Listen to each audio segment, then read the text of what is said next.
Magandang araw mga boss, ngayon ay mag-repair tayo ng sapatos ni Vincent. Nabili niya ito sa mall sa halagang 2,300 pesos at ito after 4 months pinapa-repair na niya sa akin. At sa aking pag-repair, napansin ko sa halagang 2,300 ay synthetic pala ito, kaya madaling bumigay.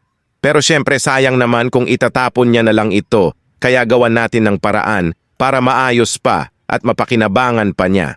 Sa gustong mag-abang ng ganitong klaseng mga video, please consider to subscribe to our channel para naman mag-grow ang ating channel at ma-inspired pa tayo na gumawa ng mga video kung paano ginagawa ang mga sapatos na inyong nabibili.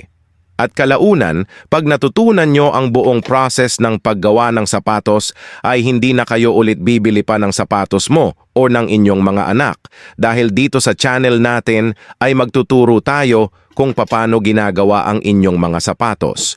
Kaya without further ado, umpisahan na po natin ang pagre-repair ng sapatos ni Vincent. Salamat po sa mga bagong nag-subscribe.